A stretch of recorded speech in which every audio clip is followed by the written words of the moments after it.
Welcome back, everyone, to the... Start that again. Oh, you got the book there. How cool is that? Oh, that's nice. Well, that's Hi, everyone. Welcome back. Oh, God, I was starting again. Vinh and Ali. All right, ready? Hi, everyone. Welcome back to another episode of the Vinh and Ali Show, where this is part 2 of us talking about Naval Ravikant's book.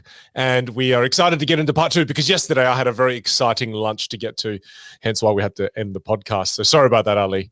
The lunch was very exciting. It was fantastic. Delicious. Like I said to you, yeah, we had congee, then we had spare ribs on the side, then we had a bit of chili bamboo shoots, then we also had pickled cucumber, and then it was eggs and noodles and this really nice fermented.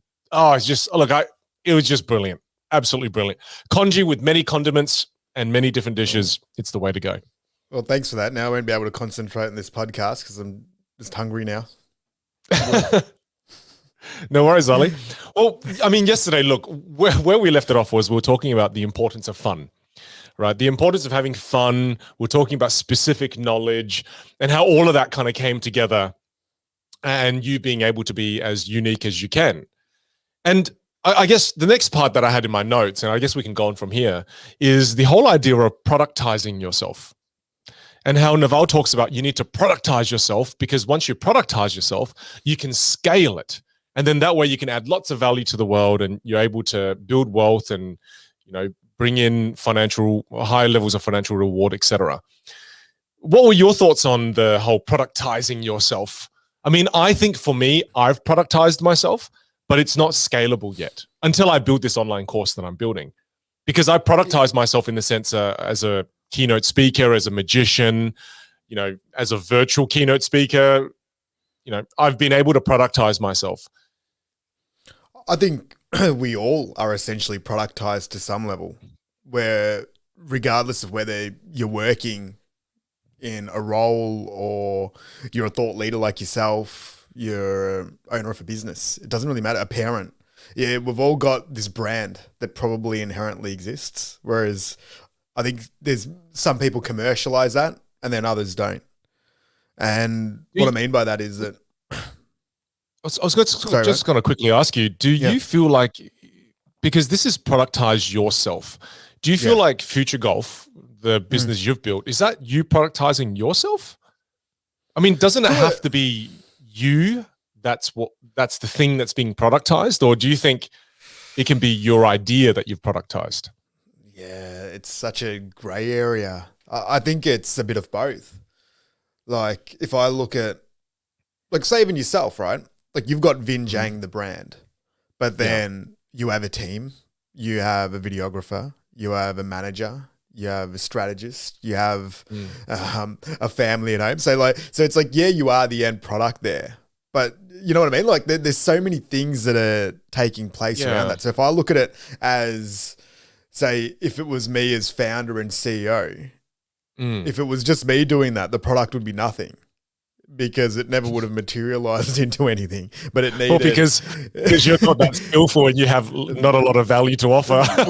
Well, I just don't believe that there's any such thing as a self-made. People like, I'm a self-made entrepreneur or I'm a self-made athlete. So it's like if you manage to do that all by yourself and you've only productized yourself, that's genius. Well, wait a second. If you're truly self-made, that means you conceived yourself. That means you didn't even need the assistance of mum and dad to conceive you. You were just conceived out of thin air. That would bloody be amazing. But I think going back to your point, it's more around like I look at it more as what's your brand. And then I do like the concept of thinking of yourself as a product because then you're really thinking about, well, if brand is, this is who I am and this is the high level perspective of what it is that I'm doing, then I think productizing yourself, you can start thinking about it from the lens of, well, what are my features? What are my actual skills? What's the value that I then bring? And let me color this in. Yeah, let me just color this in a little bit more. And so sorry to butt in, Ali, but I want to color this in a little bit more so people will have a lot of context, right? So the whole idea behind productizing yourself has uniqueness. Productize has leverage. Yourself has accountability. Productize has specific knowledge. yourself has specific knowledge in there. So this is kind of productizing yourself, is putting all of that together. And then that's why when I read this part, I kept thinking, oh, it's productize yourself, meaning that you've got, I mean, I read it in the most literal sense, and I guess in a way that's most relevant to me right now, is that I can turn myself into a product by creating an online course. Because all of a sudden, if I create that online course, I've turned myself into a product that's highly scalable now that I can put out there into the world. Whereas I was failing to think of it in the sense of what you were doing, but you're right. You managed to productize yourself too, because you productize a passion that you had. You know, you love golf. You wanted to introduce golf to the younger generations. You kind of productize that, turn that into a business, and now that's you almost in a part of you in product form. Yeah. Well, I think when you look at things like what you're doing with the online course, when people have a blog, when people have books, I think he talks about writing code. There's also that perspective of a product essentially being something that works for you while you're not actively doing something as well. So you've got leverage. And I know he's very big on leverage and compound interest off that leverage. So I think, again, just putting another little bow on it, it's around what are things that you can do that keep growing and keep having an impact, even while you're not necessarily actively doing those things. Whereas, say if you're working in a role, are you able to then leverage your IP or what you're doing within that role? Or is it, like, do you get a share off that? Do you get a bonus for it? Like, is it just, like a salary is a form of productizing yourself. It's probably the most basic form. It's also most likely the most ineffective form, right? Because that is where you're still trading time for money often most of the time. Yeah. Whereas the reason why this really intrigued me is because it's kind of aligned with what I'm currently doing. And it's that I haven't been able to escape the trading time for money game. Because even when I'm doing virtual events, even if there's, I did a virtual event last year for QuickBooks that had, 36,000 people join that virtual keynote, which was cool because the virtual space allows me to scale how many people that I serve. However, I still have to be active at 4 a.m. in the morning when I was serving my client in the US to do that virtual keynote. Whereas the reason why this stood out to me so much was that, we live in a world now where Naval also says in the book, he talks about the new rich, and he talks about the new rich are going to be that generation that leverages code, that leverages servers and machines that are working away while you sleep. And that all kind of connected to me as being the online course, because now when I create the online course, I productize myself, my knowledge, my content, put it into a course, charge whatever I want for it, whatever amount. And then that online course is living on the Kajabi platform, on their servers, on their computers, and that's working 24/7 for me now. So I really looked at it from that point of view, and I wondered how other people could apply it who are not thought leaders. Or does everyone need to somehow productize their content into an online course and then leverage it in that way? I was trying to think of it, and then I guess I want us to talk about this, is that how can other people apply this? The whole idea of productizing themselves. There's different ways, because I think if it's about expertise, one of the ways, I can't remember what book it was in, but it's that whole concept of get something that you're interested in and then just learn more than 90% of that area. And you could, I know Naval speaks about this in the book too, but he writes about being on the bleeding edge of trends. And that being really important. So say right now, just a practical example would be is if you believe that cryptocurrency is going to be a big thing, you could probably quite quickly get an information advantage just by studying that, because so many people don't yet know about what cryptocurrency is, what the underlying tech is behind that.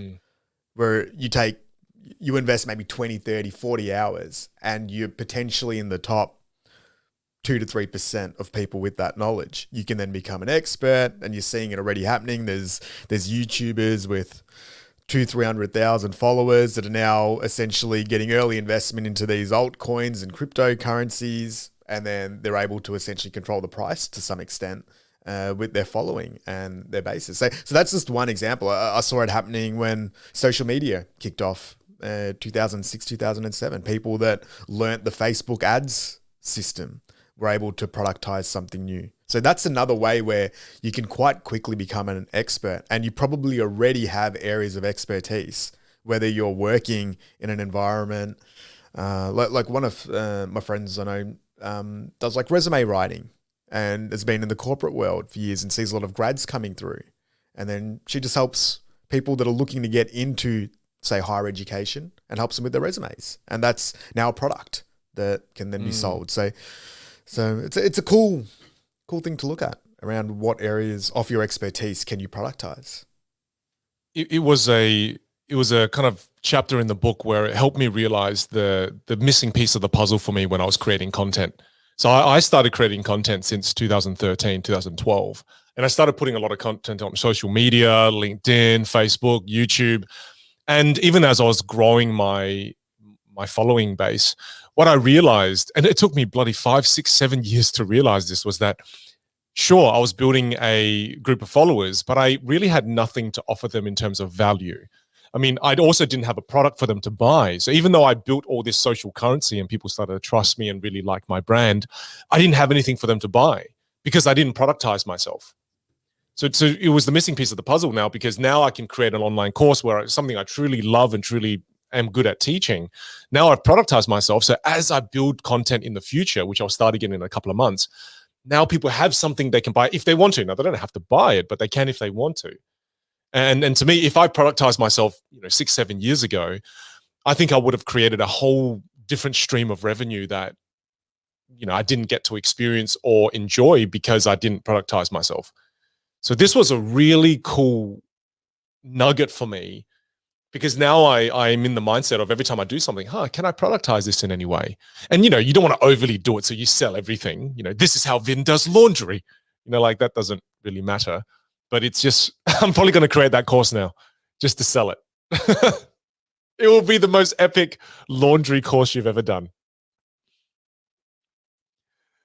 Oh, I can't hear you, Ali. For some reason I can't hear you. This is, oh, you muted yourself somehow. Now it says your mic isn't connected. This is live podcasting for you as you experience. There we go. We're back. There you go. He's back. Yeah. Just checked out for a little bit. You got me hungry at the start of the episode, so I was just cooking. The sad part is that it didn't capture you laughing at that terrible joke of mine. So now people are just going to think I was completely lame. But that's okay. Well, look, we'll put in some canned laughter. It's okay. Yeah, we will. Well, I mean, I guess that's the main value I got from that, and I really liked your spin on the whole productizing yourself as well. Is that the example of the cryptocurrency world and the YouTubers? That's an amazing way that they've been able to productize themselves, and I've seen them. I've watched a few of their videos, and they have Patreons that you can join and be a part of. So they've productized their highly specialized knowledge, and they share it in the Patreon groups. So that's a really cool way. Looking forward is, if you're new to this whole productizing yourself, brainstorm a couple of ideas, because again, often people have that brain freeze where they go, "Oh, I'm not unique. I don't have any specific knowledge." Chances are you do. You just haven't sat down. You haven't had to sit down and had a really good think about it. Yeah, and it can be anything, especially in today's world. It can be so niche. Like one of my good friends, he does like tropical fish and like fishscapes and landscapes in fish tanks. And that has a massive following because people are into that. So it doesn't matter what your interest is. There will be a tribe out there that will be interested in it. Like, it was the same when we started doing golf. 7 years ago, everyone was like, young people just won't play golf. They're not into it. The average age of a golfer is 60 years old. But we knew that wasn't true because there was other people in our age group that were playing. Yeah, maybe there wasn't as many as the over 60 age group, but there was definitely enough there. And then it builds up. And if you have that niche, you actually end up with potentially one of the larger and more engaged followings because you're serving that one group. And then it also attracts others that are like, oh, well, I'm young. I might want to get into it. Or, yeah, I remember having fish when I was a kid, so I wouldn't mind getting back into that. Like Lego, I love building Lego right now. Like, you could probably do YouTube videos on building Lego and just streaming the build. Like, there's all these things that people will watch and potentially engage with. Might only be 1 or 2 people, But if you can build that out. Well, it's an extra potential stream of revenue that you wouldn't have had otherwise, right? I mean, it's kind of like yourself, right? I mean, one of the areas that you have specific knowledge in is taking an idea that you have and then turning it into reality. And then you created that small online course of yours as well. And now you've got a bunch of people who have joined it and checked it out. And I noticed you did a bit of a shout out for it on LinkedIn the other day, which was really cool. You know, now all of a sudden you've been able to take all that knowledge that has taken you the last 30 years for you to learn, package it inside a small course, and now you can give that to someone, even if you don't charge any money for it, for example. That now is a way for you to productize yourself and build massive reciprocity with someone, and you can do it at scale. Whereas imagine you had to sit down, have a 7-hour conversation with every single entrepreneur that wanted to learn the art of entrepreneurship. You can't scale that. Now you can scale giving value. You know, now you can scale that, which is absolutely amazing, because the whole concept of reciprocity is very powerful as well. For sure. And I think that's the other thing when you get to the point where, say, I think a lot of the times businesses are viewed from a commercial lens in terms of being successful. And I've always been a fan of going into projects more with a passion-based perspective, where it's like, all right, well, I've got, like, say, even when I was working full time, I'm like, that's my security blanket. That's where I get my salary. That's where the bread gets buttered. My family gets looked after. It sorts that out. And when I started the business, it was never really from a commercial perspective that for this to keep going, it needs to be commercially successful. It was more just, well, is this fun? Are we learning? And that was always my theory behind it too, is, well, this will be the business where we learn about business, and then we'll go start a proper business after it. But as it happens, when you're passionate, you really love something, you just keep getting drawn back to that. And everything that I tried to start that was more commercially driven, it generally didn't last for that long, because I'd lose interest or I'd get bored with it. Whereas the things that I was really passionate about is that. And I think that's the same with what we're doing with this podcast, with the courses you're releasing, some of the stuff that I'm releasing. It's now more around how can we hopefully impact people with knowledge we've acquired and keep sharing it as we learn it. I think there's something really special in that from a fulfillment perspective. It's why Naval has actually a quote that he says too, where he says, if you don't know yet what you, no, sorry, let me say it again. If you don't know yet what you should work on, the most important thing is to figure that out. And then he continues with, you should not grind at a lot of hard work until you figure out what you should be working on. I think that's such a cool little line that he kind of wrote, because it just speaks to the importance of finding what it is that you really enjoy. And what's cool is, we've been able to now connect many different books together. And if we go all the way back to the early episodes of the Cal Newport book, Be So Good They Can't Ignore You, combining the concept of you can't love something till you get good at it. Sometimes you can. However, generally what happens is we work hard at something, we become skillful at it, and then once we're good at it, people praise us for the work that we do. Then we start to build the love for what we're doing. So instead of follow your passions, it's follow hard work, and then your hard work turns into your passion. And like that topic kind of keeps coming back. I find that it kind of comes back time and time again through different episodes. Have you started to being able to bake up some kind of thought now in your head about which way it truly is? I mean, is it one way or the other, or is it the conclusion that we always come to? Is it really both? Some people are born with this innate passion. Some people have to work hard at it. Then it becomes a passion. Yeah. Unfortunately, it's the boring answer on this one, I think. It is. It's both. Yeah. Because I'm probably the opposite. I feel like the better I get at something, after a while, if I've conceptualized everything that's involved with it, say from a learning perspective or an action perspective, I'll probably lose a little bit of interest in it, just because now it feels like it's nearly like the laws of diminishing returns, where the growth doesn't feel that exponential.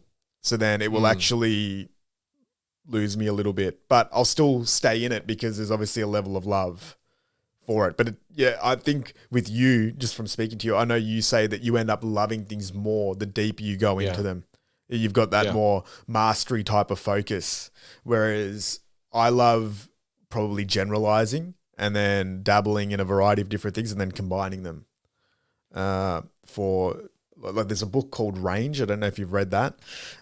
It's an awesome one if you're not a specialist and you're somebody that feels like you get distracted easy and you dabble in a lot of different things. But the book's really based around looking at a lot of generalists throughout time and then seeing how they combine a variety of different skills and collate those into then turning that into expertise. You know what's kind of crazy? You just helped me realize something about myself. In that, because I work hard at something, get good at it, then fall in love with it, on my side of things, it's very difficult for me to try new things. That's one of the reasons why I keep doing the things I do and try to get better at those. Because for me, that's easier than trying something new and being bad at that thing that I'm trying. It's why, we went out for that quick golf game the other day where it's not even a golf game. You took me to the driving range. And since that day, I've never gone back. It's because once I'm good at something, I think I get comfortable with the fact that I'm good at it. I like that praise when I do that thing that I'm really good at. Because when I do that thing I'm really good at, lots of praise come in, lots of love come in. Whereas when I'm doing something new and I don't get the praise, I'm kind of like, see, that's why you don't do anything new. It's why I don't even play new games. It's why I keep going back to the old games, the classics that I love. It's because I'm addicted to that high performance, which is only achievable with things you're familiar with. So it's interesting, an interesting danger that I have to look out for. Yeah. But I think there'd be a lot of people on the other side wishing that they could get that deep into something like you often do too. So it's again just knowing what you're about as an individual. Like say, for example, you look at somebody like LeBron James where basketball is just life. I'm pretty sure he's probably not that, he probably hasn't gone deep into that many other things, but looks like he's pretty happy becoming the greatest or one of the greatest of all time in his field. So I feel like, see, that's what's really interesting about human beings, right? You're one thing and then you wish you were the other. You're probably more of a generalist than you probably wish you were more of a specialist. I'm a bit more of a specialist and then I kind of go, I should be more of a generalist. Yeah. And what that makes me think, right, is that in life there are generalists and there are specialists and it's okay for you to be one or the other. You don't have to be both because in this case, maybe being both makes it worse for you, makes this whole experience of life worse because it's like those people who are, I've got friends who are working in a 9 to 5 and then to them, they have pain in their heart because they're thinking, but I want to run my own business. I want to be an entrepreneur. But from looking from the outside in, I go, I'm not sure if that's right for you because if you try that, you may not like it because some of them jumped ship, tried entrepreneurship, worst thing they've ever done in their life. They hated it. So I think there is danger in trying to be both sometimes with certain things. You've got to be careful with that. Yeah, just one of the lines that stood out for me in the book, just as you were saying that, was it was around decision making, and it was if you're undecided on a decision, generally the answer is no. And I think just from speaking to so many people, because so many people in our circle that are looking at growing and developing themselves and trying different things. And every time I've done a review with people that I know in my life and we have a look at where things are at, generally speaking, 80% of the things that are happening in your life, you've probably designed and are actually pretty aligned to who you are. But then there's maybe 10 to 20% that you need to optimize a little bit. Like very rarely do you meet somebody, especially say in their 30s or 40s, where they're like, every single decision that I've made up to this point has been incorrect. And I'm completely on the opposite side of where I want it to be. It might feel like that, but when you actually break it down, it's like, well, yeah, what did you learn about? What did you study? Where did you work? Who did you work with? Who are the types of people in your life? They usually wouldn't change all of it. like there isn't. So I think that's another thing where it's really important when people do then go on Instagram and they see people and they're like, blah, blah, blah, started a business. I better go start a business. It's like, well, I think that concept of looking internally and being like, well, do you want the stress of running your own business? Do you want to work the long hours? Do you want the levels of responsibility? Do you want to deal with legal and finance and hiring and firing and all of these other things? Or do you just want to go to work and tools down at 5 and then spend time with your family? Like, I think that's where that self-exploration and looking internally is just so important. especially nowadays Well, because there's so many options available.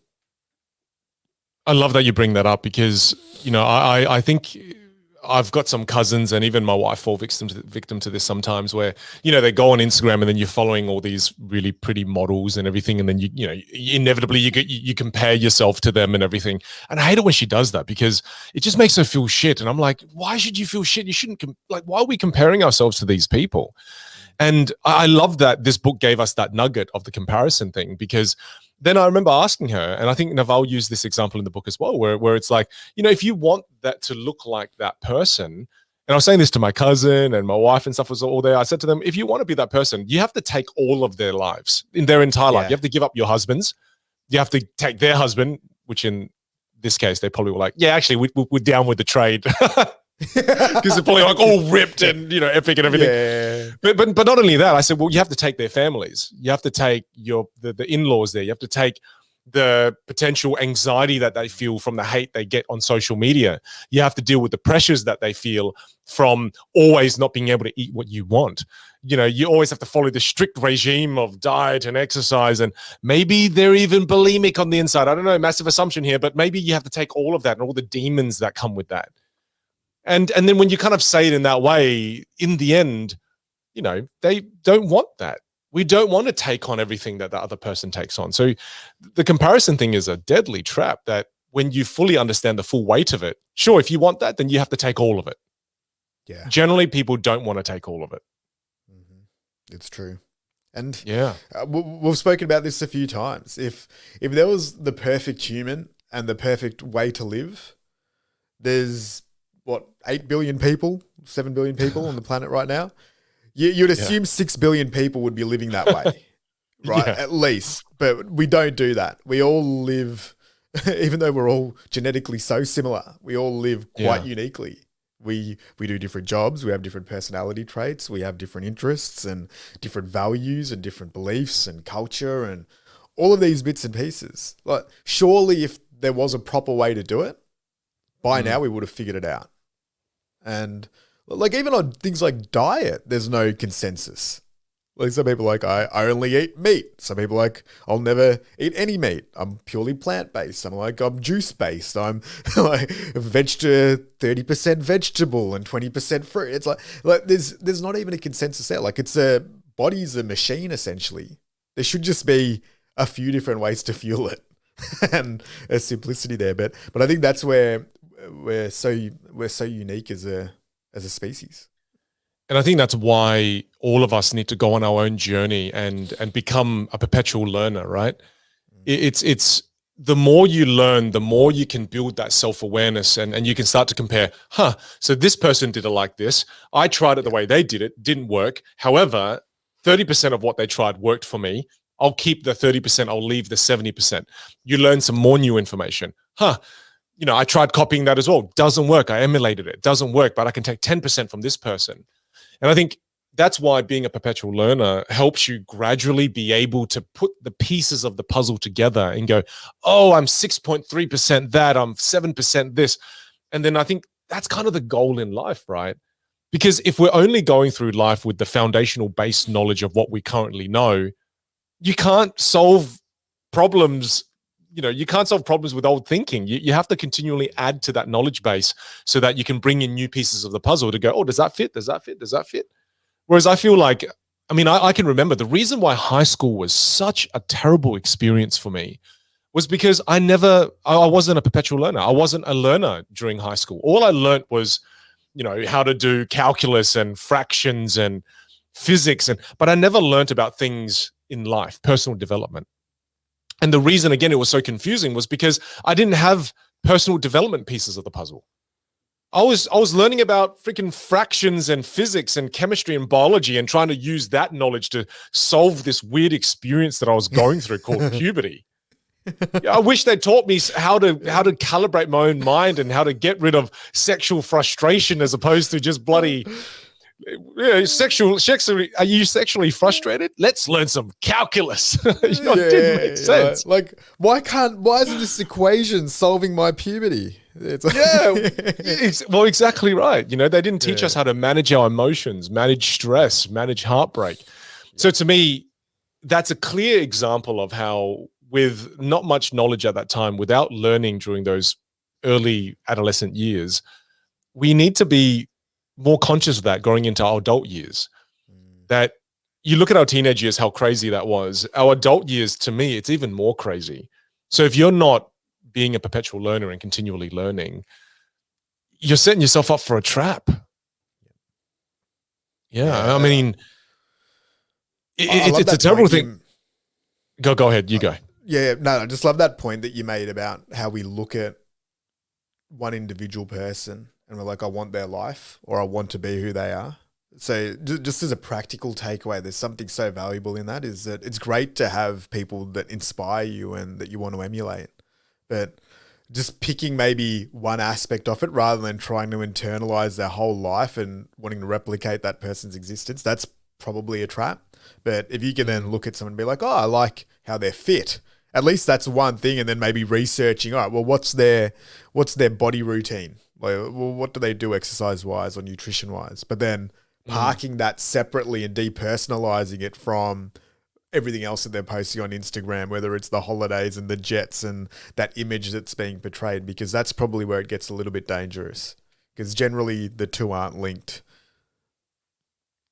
Yeah, look, you're right.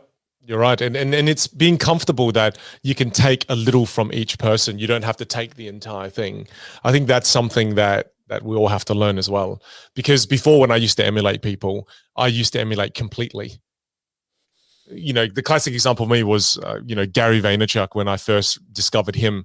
And Gary Vaynerchuk, early in his career, I felt like, he's gone through an awesome transition, in his career as well. Initially, it was all about hard work, and it was about, sacrifices that you've got to make, sacrificing this and that. And then I kind of just went, oh, okay, then I'm going to sacrifice everything. I'm just going to work this hard. And he had all these videos. Even the way I started producing videos started to emulate him. I wanted to highlight how hard I was going, how little sleep I was getting, how I was on the plane all the time. And it's dangerous, because just don't be afraid to take the good and leave the bad. And good and bad is so subjective, right? It's so subjective. So what's good for you, some other people might like. Some people might love that. But don't be afraid to take some of the good and leave some of the bad. It's okay. You don't have to take the whole thing.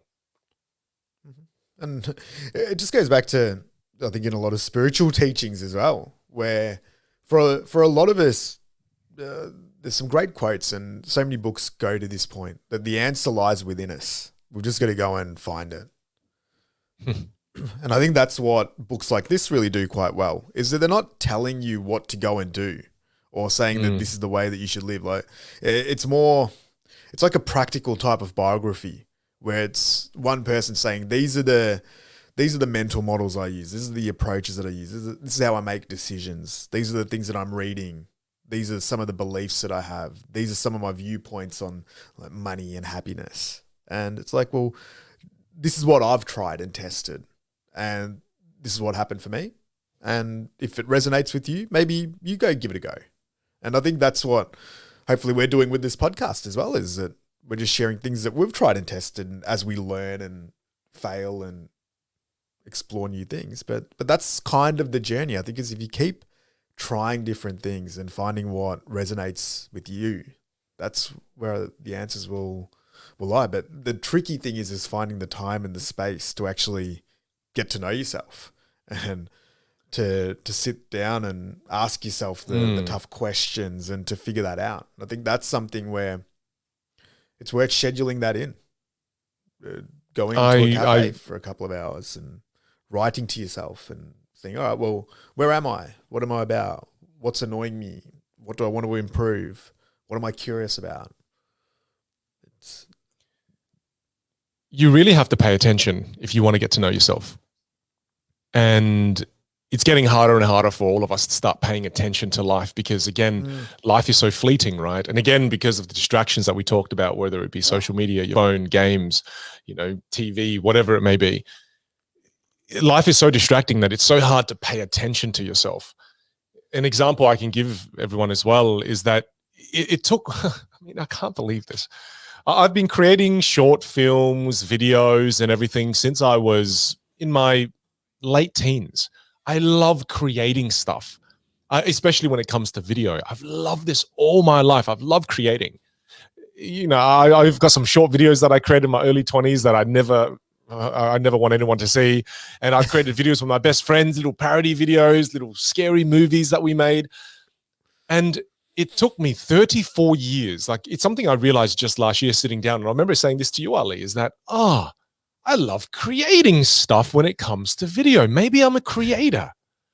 And it took 34 years of trying to listen for me to really fully acknowledge that now in my life. And now that I've acknowledged that, I've built out a whole nother section to my studio where I'm going to start creating more content again. And it's so crazy that that it's that hard to listen to yourself. It's kind of, it's almost alarming to see that. For me, as someone who I feel like I try to go through life with lots of self-awareness, and I'm trying to be patient and I listen to myself, but even then it took me that long just to acknowledge that one part of myself. It's so crazy. Yeah. I can't remember which book we reviewed, but we were talking about that. We have these things that we probably hide that are really aligned to us, but we don't. Oh, those shadow selves. Yeah, that's the shadow selves, right? So yours might be, you were meant to be a film director or yeah, we'll do a Netflix show soon or something. I don't know. Yeah, but we all have them. Like my one that I've always sat there putting it off is I love writing, but yeah, you do. Like I write so much, so many journals and little stories and blogs and things that I haven't even really published, but it's just something that I've always just put off because I don't know. I think you got to do it. I mean, you look at your past, Ali. You created that children's book with your wife for your kids. And how much you loved that experience. I mean, I know it was tough, that experience, because the illustrations and everything you had to do, it took a long time, but you're so proud of it. I really feel like just how I'm deep into the creation process of my online course at the moment. You've really got to start thinking about pushing yourself to publish something. You've got things that are 80% there already. Maybe it's a good goal for the end of 2021 to publish something. Yeah, well, thanks for putting me a bit of public accountability. That's public accountability. All right, within the next 5 years, I'll publish something. 5 years is too long. I gave you the time frame up to the end of this year. I think you really should push yourself, because another thing that you really liked, and if we're sitting here, listening to you, you love journaling. I mean, you've been trying to push that journal thing on me for, I don't know, the entire friendship, and I still haven't really sat down and journaled. It's because it's something that, I don't particularly love and enjoy. I love doing this. This is kind of a version of journaling for me, right? So I feel like you've got to give yourself that goal, because you love writing, you love putting thoughts to paper, you love doing that stuff. Yeah. What's a more realistic goal you can set? Public goal that you can set? Yeah, well, I think, it's a cool call out. Thanks, bro. I think it's one of the things that, I'll look at doing. End of 2021. End of 20, first draft by the end of 2021. Yeah, that would be amazing. That would be amazing to have a first draft that you can print out and send to your top 10 friends and let them have a read. There we go. All right, deal. There we go. Done. Locked in. Well, look, as we kind of go through the value from this book, and the reason why we're doing this as a multi-episode as well is I've listened to this podcast, sorry. I have listened to our own podcast as well. And if you haven't, you should listen to this podcast. It's great. But to me, I've listened to the Naval book, and I've read the Naval book as well. And I've listened to it multiple times because, again, I love this book so much because rarely have I come across someone who's successful and happy. A lot of the successful people that I read about, when you read about their lives, you start to notice, there were some broken parts, broken family, not very happy, some kind of abuse of some substance along the way. When people talk about them, they didn't particularly like that person because they're a bit of a wanker. But when I look at Naval, people love him. He seems to love his own life, and he's got this beautiful way about life. And that's why we're making this a multi-episode episode, because we just think it's such a valuable book. And I hope that people who are listening to this are enjoying it, because, man, I love this. I love this book. Well said. Well said. Well, look, and as we move forward, right, as we move forward through this book, because I do want to stay fairly close to the wisdom from this book, because, again, it has so much value. But another point that I wrote down was what Naval says. He goes, reading or learning is the ultimate meta skill and can be traded for anything else. It's funny because this podcast is so powerful in that it keeps me reading. Whereas we kind of went through that lull period where we didn't do any episodes, and I found myself not reading as much. And I love reading, but I also love studying it. And I think what we're doing here is we're kind of studying it with each other. We're kind of, presenting a piece of wisdom and then kind of, trying to massage it, pull it apart a little bit. And I really believe he's right when he says that, reading is a life skill, but you've got to read right. Don't read things you're not interested in. I think that was the trap that I fell for that made me dislike reading. School started that process. They made me read a whole bunch of books that I had no interest in as a mid-teen. I read Tuesdays with Maury as a 14-year-old kid, and I had no respect for that book. I'm like, why am I reading this depressing book? Well, I know, but at 13, I didn't care about that. Not at 14. At 14, I should have been reading Goosebumps. I should have been reading some of the books that were more appropriate for that younger age bracket, right? So I think the key here that I took away from this is read books that you enjoy, read books that you like, and then get the habit of reading going before you start to read books that are, things that you need to read, not want to read. Start with what you want, build the habit, and then gradually be able to then read the things you need to read. Yeah. And I think timing with books is so important. Like you hit on it there. But do you think that timing is real, or do you think that timing is kind of you making sense of it yourself? Because I've had that feeling as well, like, oh, this book came at the perfect time. Did it? I think it is a little bit. Like, okay.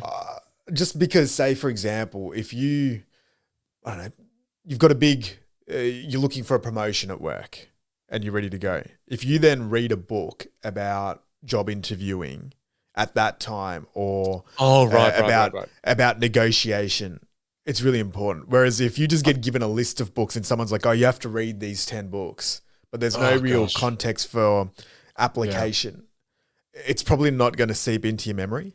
And that's where I think, like what you said just before, the reason why we get so much value out of the books that we speak about in this podcast is because we're reading them. Then we're really conscious about points and we're highlighting them. We're probably making notes. We're adding some of our own thoughts. We then know that we're going to be sharing this with other people and that we're going to be putting that out there into the world. So we get such a deeper level of understanding of that book. Like if I was just going to passively read this same book to get this level of understanding of it, I'd have to read it 4 or 5 different times. Whereas us doing this and then reading it, this book will probably stay pretty solidified within my knowledge base. And I think that's such an important part of reading, especially nonfiction, is can you apply some of those concepts, or can you use them to shape you in some way, or can you also then share that with somebody else in your life and synthesize that information that you've acquired as well? Because otherwise you're kind of just collecting information which you might not necessarily use. To clarify what I meant before as well is that I thought you meant, when you just grab a book off a bookshelf and it serendipitously just kind of is the perfect time for your life. Yeah. But here's the point. I think that that's how I used to read. The way I used to read wasn't consciously reading a book that's relevant to my life, because if I read a book that's relevant to my life, naturally I'm going to be interested in it. Whereas before, the classic go to the airport, let's see what's in the top 10 books right now in the self-development section because I want to be successful. And then I'd go there and just pick one, and then I'd find myself just dozing off on page 4. Yeah. And I kind of consider myself someone who, I'm an astute reader. I can read. But the moment you give me a book that's not relevant to me, you're out. I can't read it. I just can't. I can't do it. It's boring. So to me, boring is probably defined by whether it's relevant to you or not. And think about Netflix, for example. Do you ever recommend a show to somebody where you're like, oh, this show is going to be really hard for you to watch, but if you watch it, there's going to be some value in it? Well, it just never happens, right? Like the shows that we recommend are generally ones that are going to be entertaining. They're relevant. There's a good storyline. And I think that's the same with books is, there's some books that are really dense reads. But I think a lot of people just wear those books as badges of honor. It's like, I went and read Tolstoy, or Nietzsche, or these philosophers. And then you start reading it. I think for most people, it's like, I could read this. It's going to take me 5 years to really understand it. I could probably listen to it as an audio book and then at least tick it off and say that I've read it. But do I understand the concepts? Was it relevant to me? Am I going to use any of it? So I think you're right that context is so important with reading and understanding what you want to do. But then I also love walking into the airport bookstore and then just seeing, is there a random book that just catches my eye, and give it a flick through while having a coffee or whatever it is while you're waiting for the flight. Who knows? Yeah, there's something really relaxing about that whole idea. But then every time I've done it so far, it's been a boring book. So yeah. Or it goes the opposite way, and then you've now got this heavy book that you're lugging around with you on your travels that you know that you're never going to read, but you've got an obligation to read it. And you know what's funny? In America, on the airlines, they rarely never check your baggage to see how heavy your backpack is. You know, I was carrying around backpacks that were like 10, 12 kilos, where the legal amount was only 7 kilos per person. Whereas in Australia, super strict. Every time I get on a flight, they're always like, look, we just want to quickly measure your bag. And so it's crazy. Well, there's a fact for you. Lucky you, Americans, and thank you, American Airlines, for never checking my bags ever. Well, I mean, I bring that up simply again because I just wanted to connect that to the importance of, you know, being a perpetual learner. To be a perpetual learner, you know, we live in a world now where information is just abundant, right? Whereas if you look at the times, you know, the library of, is it called the Library of Alexandria or Alexander? Yeah, Alexandria. I mean, Alexandria. That's right. Yeah.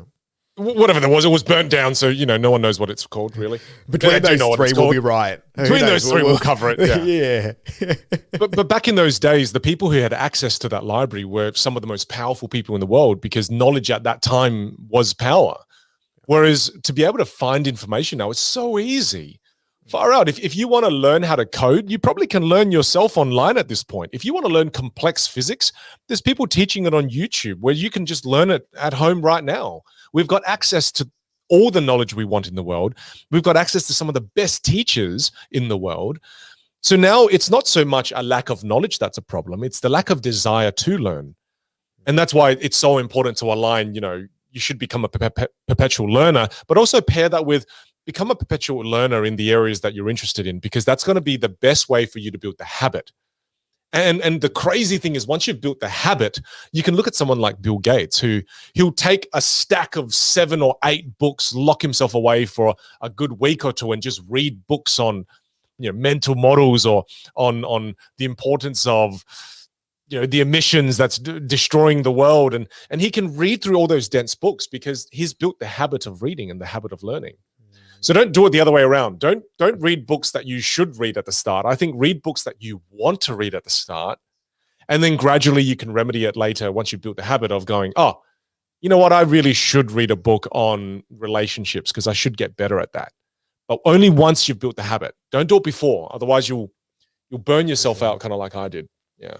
And I think books are a bit like diminishing returns. If I've got couple of 100 books sort of in this shelf just behind you, and I was looking at them the other day, and it was interesting how the first 3 to 5 that I would have read just gave me so much of the knowledge that I needed at that time. Like they stand out so much more than say the next 100 or 200 or 300, because you do start getting diminishing returns. The ideas start repeating themselves, especially if you're reading on 6, 7 different topics. It's very hard to find new knowledge.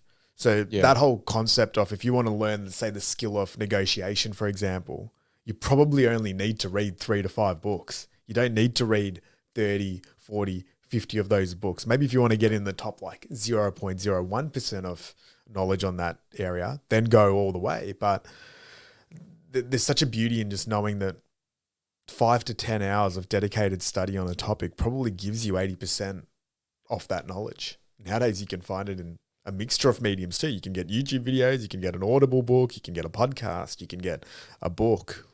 Just it's blocking out the time and concentrated time that I think is a really important bit, because that's the bit that I always struggle with. You'll be reading a book for 20 minutes or 30 minutes, and then your brain will be like, we should get a snack, or how about we watch an episode of Peaky Blinders instead? Like that's easier. Like that. Yeah, it's true. Nap on the couch, and that's what we're fighting now. It's not like you said. It's not the access to the knowledge. It's convincing our brain that this is worthwhile for us to block out time and dig deep into it.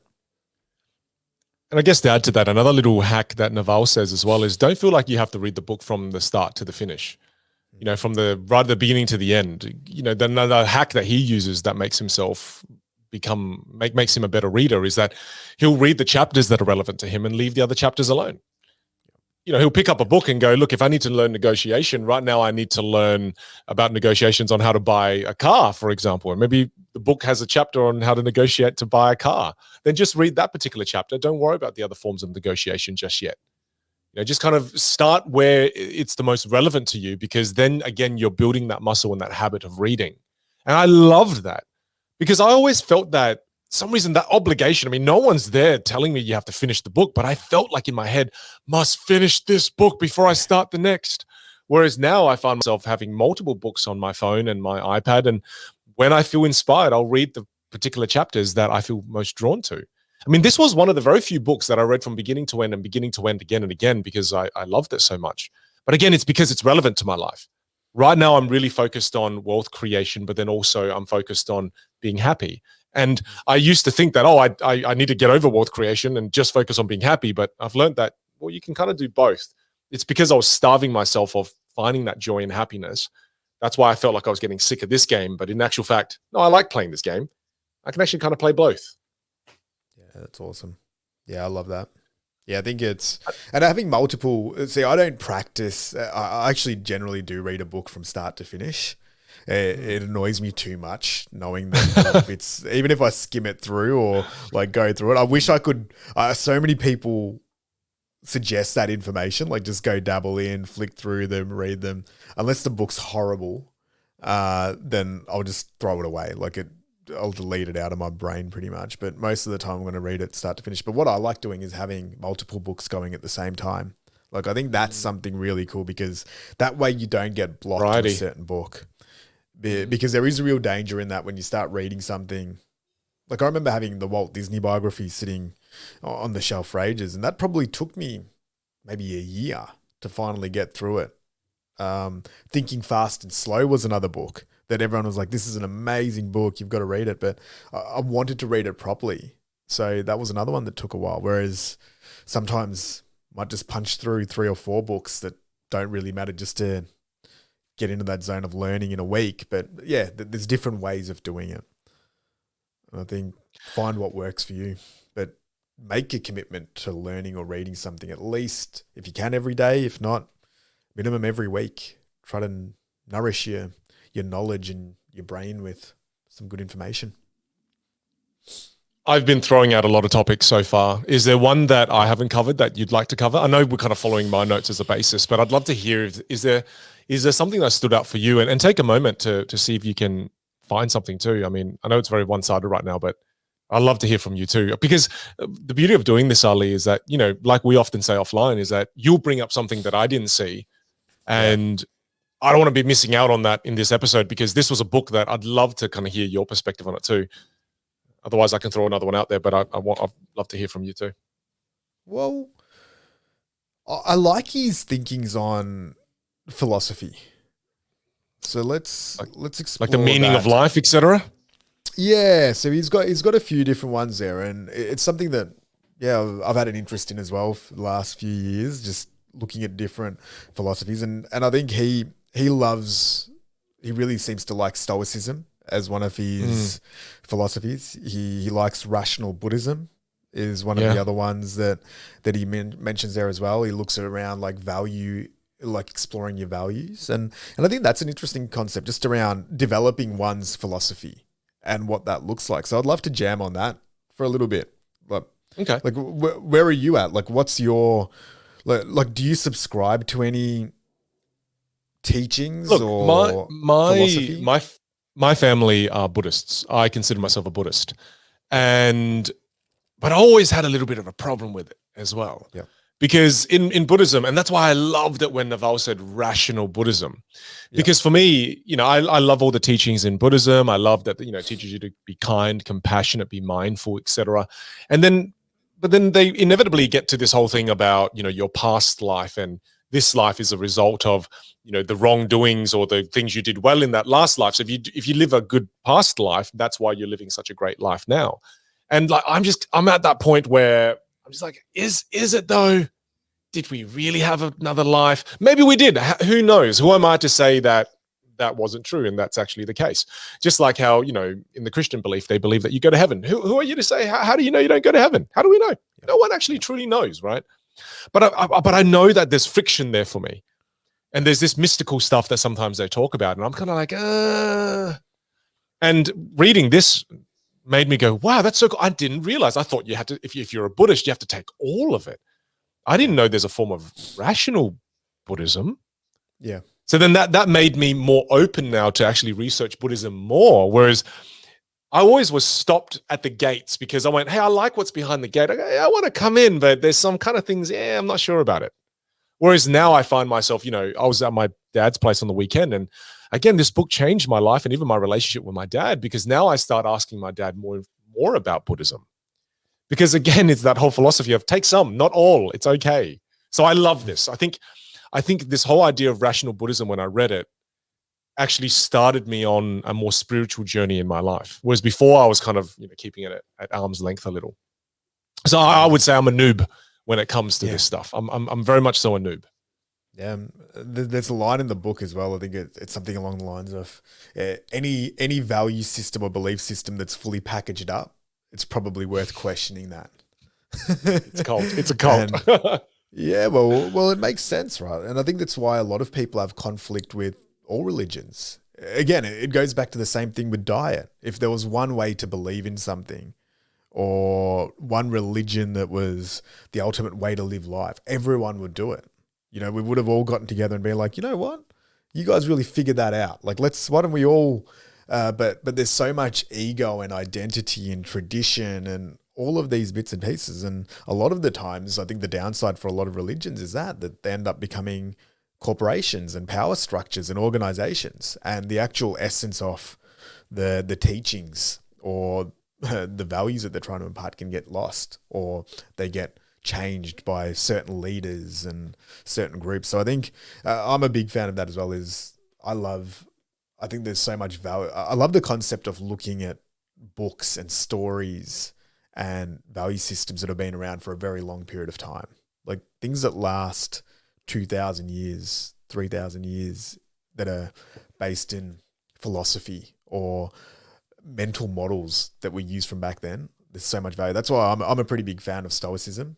I don't fully subscribe to all of it. I think that you can get a little bit too detached when you go too far down the Stoic path. But if you're living a life that's very uncertain, or you're going through hardships, there's some amazing teachers in Stoicism. I think Taoism has, like Tao Te Ching's one of my favorite books, because it just looks at it feels like it's looking for the truth. I think in Buddhist teachings, there's some great examples there. I think, Christianity, there's amazing teachings. There's so many things there, but I love the idea of just picking parts from all of them and then trying to implement them. But I feel that there is something special in having an element of philosophical, I don't know, like a philosophical constitution, or using spirituality to help guide your own beliefs and your own values. And it can be very helpful, especially when the external world becomes too full on, to then detach from it a little bit.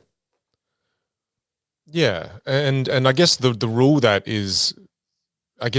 I like to use when I'm learning about philosophy and learning new ways of thinking or learning about mental models is, can I verify it, right? Yeah. Sure, my dad, that's kind of embedded within a story, and I understand the lesson from it, and then I kind of go, can I verify that? Is that true for me? And I kind of take what I can verify, and if I can't verify it, then I usually pass on it. And again, it teaches me wonderful values. I try not to judge other people now based on their values that they may have. It's okay. That person's, again, got a different recipe for success for them, and I've got a different recipe myself as well. So it's kind of a good thing to keep in mind, that just make sure you can verify it. And if you can't verify it, it's okay. You can pass on it. Yeah. You can still be a part of that same tribe. It's just you're passing on a couple of those values. It's okay. A couple of those lessons. It's okay. Yep. I think that's one of the greatest benefits in reading wider on philosophy and religion and all that, is that you just get to see everyone's perspective. holistically, because so many times those belief systems are in such contradiction, right, between the other one. But the people from both of those religions have lived in the same villages at times, and they've lived in the same environment. And it's interesting just to see that in terms of the human experience, that what's black and white to one person can be grey to somebody else. And for me, it helped me with not making too many judgments on the way that people went about it. You know, when you see people acting or behaving in a certain way that might not fully align with the way that you act or align with your values, you can at least then have an appreciation and understanding of, all right, well, I understand why they're doing that and why that's happening. And it's very rarely like one is in the right and one is in the wrong. I just am yet to see that. Who knows what is right and what is wrong ultimately? That's anyway, right. I mean, it's like scientists. I love scientists because no matter what you say to them, they go, "It's possible." Yeah. You know, they always use that same reply. It's like, look, it's possible. It's possible. It's possible. They never say something is impossible because they know in science that, again, nothing really is impossible. Everything is possible. We could be, we could be in in a simulation right now. That's possible. They say that's more likely than any other theory, and it's just, again, when you have that kind of open mind, you live a certain way. I feel like, I just want to acknowledge as well that I'm very new in this space. I'd love us to pick a philosophy book to dive into, because it's like when we did that review on Bruce Lee's book, for example. Yeah. That was such a difficult book for me to digest. I often, people often say to me as well, they often say, "Oh, hey, Vin, you seem very wise for someone who's in their mid-30s." And I go, "Oh, am I?" And then sometimes I fell into the trap of believing, "Oh, maybe I am pretty wise." Read that book, smash in the face. I remember telling you that when we did that podcast, I remember saying, "Ali, either my brain is broken or this book is rubbish." And then you're like, "Yeah, it's more likely your brain is broken, right?" Not at all. I think you can be wise without understanding or like reading all of these books. So I think it shows that there's the other thing with wisdom, right? Like, I don't think you're wise just because you read a lot of books. Like, if people are actually telling you that you're wise, that means that you're sharing knowledge that's valuable to them. So maybe the book's stupid, my friend, and you are. No, I highly doubt it. You're a very good friend, but I just don't think that's the case. But that's why I'd like to make either. Yeah, you really should, because he'll come back from the dead. Bruce Lee. And kick your ass. Yeah, I love him. Yeah. Okay, well, I mean, that's an interesting one. I think I would love to go on a bit more of a journey on that. I think philosophically, to learn more. I'd love to grow that side of me that's, more spiritual. And again, I just want to acknowledge as well that I did have a block.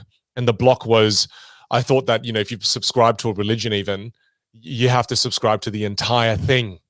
Whereas I love it. When I met my mother and father-in-law for the first time, and, we're meeting, we're talking, we're getting to know each other. And I remember asking them, "Oh, my family are Buddhists. How about yourselves? Like, do you subscribe to a religion and everything?" And I remember my father-in-law's response. He was like, "We are free thinkers."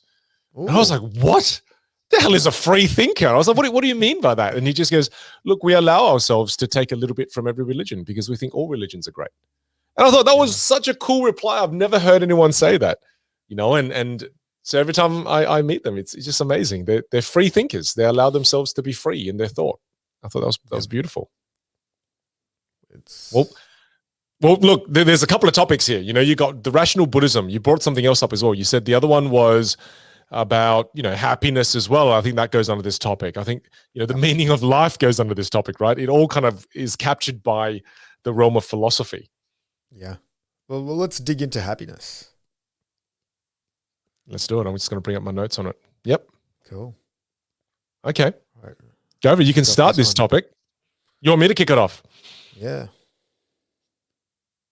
Okay. Well, the thing that I got highlighted in the book here is that I highlighted, I think the most common mistake for humanity is believing you're going to be made happy because of some external circumstance. That is so true.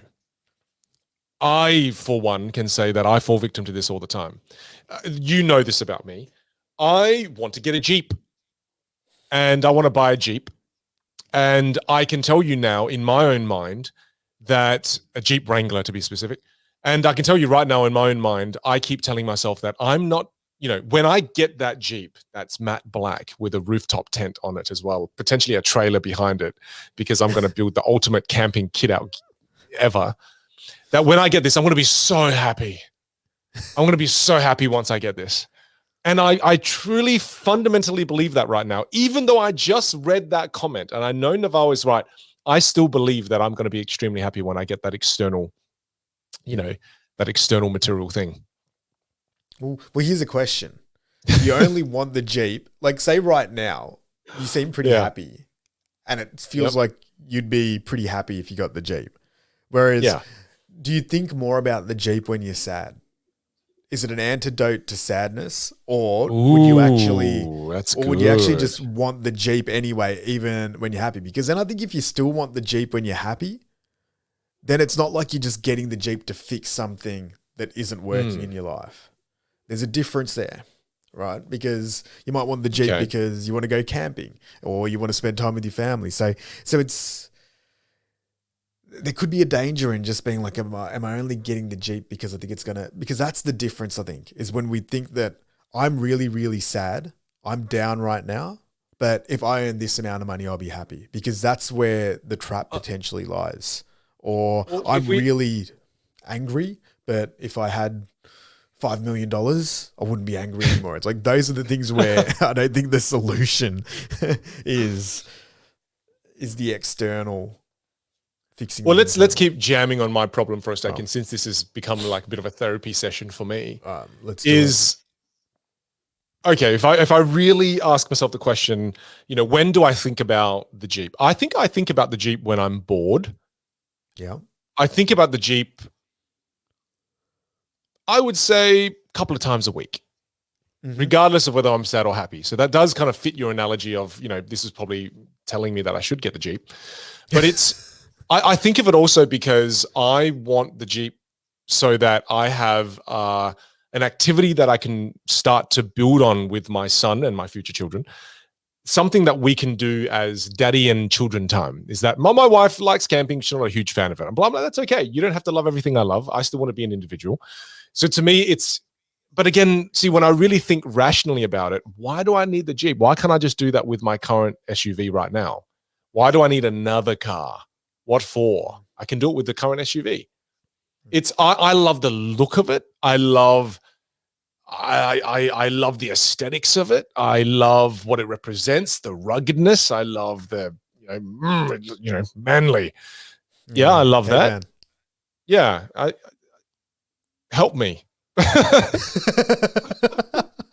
What's wrong with me? I don't know, Ali. Tell me. What do I do? What do I need to do?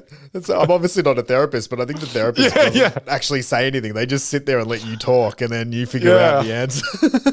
So you're buying a Jeep or what? Yeah. Well, just so everyone knows, Ali, for Christmas, he got me a little Lego Jeep that I still haven't put together. Well, thank you for that, Ali. It's very, very nice and thoughtful of you. But it's like maybe that's the rules. Once you put the Lego Jeep together, then you're one step closer to being allowed the but I don't want to fall victim to what again the quote is, I think the most common mistake for humanity is believing you're going to be made happy because of some external circumstance. Like, if this is the most common mistake, if this is the illusion that people fall for, maybe this is something I need to think about with more depth. Do you really need this? Is it even a question of need or want? Is it, I just don't want to fall for that, because if I fall for that, guess what? I'll buy the Jeep. I'm going to want something else. Well, one of the things and I don't know whether I agree with this or not, but one of the things he talks about is he talks a lot around desire being nearly one of the antidotes to happiness, right? And wait, is it the antidote? Oh, well, not really. I don't know. I thought that he meant desire. I thought he talked about desire as, desire is you making a contract with yourself saying that I won't be happy until I get that external thing. Correct. So with it's that, not so much an antidote. It's not the antidote. It takes away. It's a poison that robs you of happiness, and potentially, right? But because that was one of the interesting ones when I was reading that is, well, again, it felt like you kind of need look, I don't know if if you're not striving for anything or you don't have desire, because it's such a natural human emotion to want stuff and Yeah. to keep moving forward and to grow. Whereas I've battled that a little bit where it's like, all right, well, because I've had times where I've nearly gotten rid of material attachment and not having desire. But that also comes with yeah, you feel pretty free and it's quite peaceful. But then it also gets a little bit boring too, in terms of, well, like I know some of the times where I've really been in the best flow states and energized is when there's been nearly like a fight, or you're in the middle of the game and there's some external outcome that you need to get. But then I've also been equally as engaged when I've been on a 2-week trip just meditating for the majority of the time. So I can't say that one's better than the other. I think if you do too much of either, for me personally, it becomes a little bit too much. Whereas like I could get sad when I'm meditating way too much, and I could get sad if I'm really striving for something too external, because the external thing will start feeling like a weight. And then if you're too zen or whatever you call it, it just starts being like, oh, well, now I'm getting, what's my purpose? What's the point of me even being here? Like, what am I doing right now? I've just been sitting here for 10 hours. Like, Oh gosh. So I don't know. I think it lies somewhere in the middle, maybe. I think you're really right, because when I think about the people who kind of talk about the idea of happiness being letting go of everything and having no desire, and I feel like those people tend to be really, really successful in life and have a lot of abundance. And I think and then when you have a lot of abundance, and often when you do say that you're happy, a lot of the times when you're closer to that person, you realize they're still very human as well. Is that if they fully go too far one way, like you said, they're unhappy. But if you're that person who wants stuff all the time, then you're also unhappy. I really think you're right in that, even though in this book, it kind of talks about how desire is that contract you make with yourself to be unhappy until you have that thing. I think there's a healthy way to desire things as well, where you can be happy on the way to achieving that thing. I don't think that desire has to necessarily be being unhappy until I have it. Maybe there is a way to desire something in a healthy way or maybe there isn't. Maybe you have to be unhappy because that pushes you to get the thing that you want. It's kind of like how I remember reading Jordan Peterson's book, The 12 Rules of Life, where he says that, there are a lot of schools of thoughts where they say, oh, you're fine the way you are. You should be happy with the way you are. And Jordan Peterson's classic way of doing it is, no, you're not. You shouldn't be fine with the way you are. You're disgusting. You should hate yourself right now. And sorry, that's my attempt at doing his voice. It was bloody terrible. That's pretty close. But he does have a pretty annoying voice. Yeah. But he's right in that if you are in a place where you really are unhappy and you don't like where you are, then you do need a bit of that unhappiness and discomfort to get yourself out of that situation. Whereas if you just accept all the time and become kind of that, I don't know what I was trying to be, like that kind of fairy, then you don't move. You're happily sitting on a nail and going, oh, it's fine. I'm meant to be here. Yeah. So I don't know. This is a weird one. I love quantifying things, and I think that quantifying happiness has got to be one of the hardest things to do. Oh yeah. But it's so real because it's a feeling that we're all kind of searching for and that we want. But one of the things that I remember reflecting on a little while ago was thinking, all right, am I happier now? Like, can I categorically say that I'm happier now than I was 5 years ago? And I have a pretty good guess that I am, but there's no way for me to prove that. Like, how do I know? But if I look back on, say, my camera roll and I have a look at things that I was doing 5 years ago, I'm like, that looked like a pretty fun year. Like, what was in there was pretty fun. But it's so hard because you're just going off memories and comparison to a different time. Like, yeah, there must have, and you can start putting narratives around it as well. You can be like, oh yeah, like that was a amazing experience or whatever it is, because you have little highlights and I don't know, memories that come out of those. And you can start being like, oh, I think 2016 would have been my happiest year, but there's no real there's no real way to validate that. It's hard to measure. Yeah, it's really, really hard to measure. And I think that's one of the things that. Yeah, sorry. No, finish your thought before I go Yeah. with mine. Yeah, I think it's just I think that's one of the bits that we all struggle with, is that sometimes we're searching for different feelings from the past. And I think Naval speaks about that in the book as well, where everyone says it. They're like, you've got to be in the present moment. You've got to stay somewhere close to where it is right now, because that's the only reality that you can live. But that is quite hard to practice, because as humans, we have the ability to project into the future, and we have the ability to look back into the past. But most people that speak about happiness, or even again, you go back to philosophy and the spiritual teachings, nearly all of them come back to be present, be present. Whereas, why is that? It is very difficult to be present. Like, I don't know many people that are fully present all the time. Or if they are, and they say they are, it kind of feels a bit awkward, like they're lying. Yeah, a it little doesn't bit. feel like the truth. Yeah, no, it's true. It's true. It's true. Like a baby is present, or like a little kid Yes, is that's being what I was going to present. talk about. Yeah. I was going to talk Really about when you old look at a people, kid. elderly people are very present. You Oh, can feel it. some. You think? Nah, some are haunted by a life that That's they true. didn't live well, and then there's just kind That's of true. haunting them away. I think the I'll majority of pay them that. feel that. Yeah. Yeah. I think we like to think of old people as being this old, wise, nice person who's, relaxed and has lived a good life. But I think often what you'll find is they're just kind of living in a tormented state where they just, I should have done this. I should have said this. I shouldn't have ended that friendship. I shouldn't. Yeah. There's a lot of regret, fair. I think. That's fair. I think the example you gave that I really wanted to jump in and chime in on was the kids. Yeah. I mean, you look at your son. You were talking about in the first part of this video about how much he loved his time, and he goes, "Dad, why can't every day be like this?" And Xander's the same thing. Like last night, I was playing with Xander. Xander just loves being physical, so throwing him around, and it's like, and he loves it. He's laughing too. He's like, his stomach is bursting, and I'm like, this kid is so happy right now, and he's so good at getting into this happiness state every day. There's a few little things that I know I can do, a few little things that he has to do, and we're in the happy state, right? And then it makes me think that happiness, what I found really interesting about this book, and I will connect it back to happiness in a moment, but I found it really interesting when Naval said making money is actually a skill. It's a skill. Making money is a skill. And I went, I never thought about it like that. Same way as I never thought about happiness as being a skill. Whereas in this book as well, he says, happiness is a skill that you develop and a choice that you make. You choose to be happy, and then you work at it. And it's like, it's a choice, like, huh? Really? Maybe it's a choice to be present. Okay, cool. But then also that it's a skill? That fascinated me, because I'm someone who likes building skill. I'm someone who likes mastering something. Never thought of happiness as something you can master. Yeah. Next time you talk to me, I'm just going to be high as a kite. You're gonna sit there with tears in your eyes, and you'll be like, so happy stressed you're my out, friend, and Ali.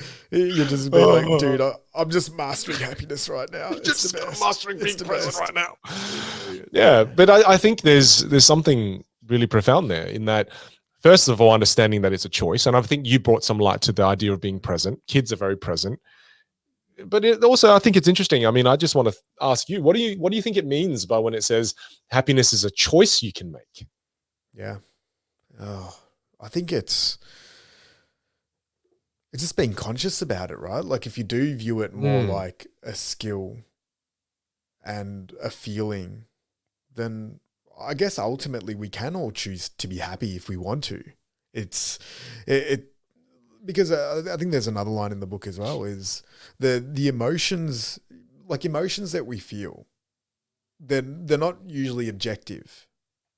You know what I mean? Like you could sit there and have something really bad happen to you, and you could decide to laugh hysterically and probably trick yourself into thinking it's funny, right? Whereas the more natural response would probably be that you might cry or you'll get angry or something along those lines. But you know what I mean? There's so many different ways to choose how we react to situations and to things that are going on.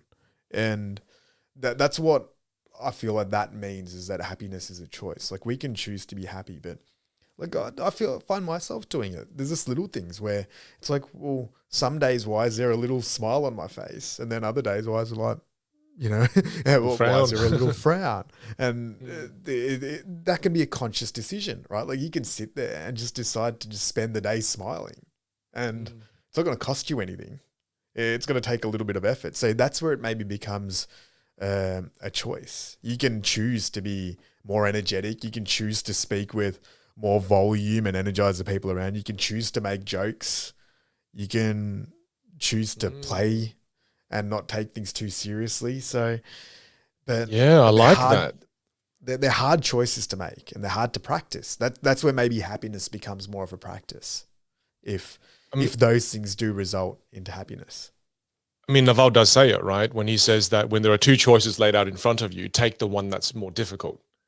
You know, it's easy to get angry at things. It's easy to get upset at someone when, you know, they text us a message that's really short and you go, wow, I took all this time to send you a really nice, lovely message. And all you wrote was, yeah, cheers, thanks, right? It's just, you can choose to look at that as, oh, you know, you can choose to look at it from a positive light. Maybe they're really busy that day, right? And so I think you're so right, is that it is a choice. Yeah. Well, here's a question. What throws you off if you're feeling pretty happy? What are some external things that might throw you off the happiness train? When I get feedback that someone didn't like something that I did.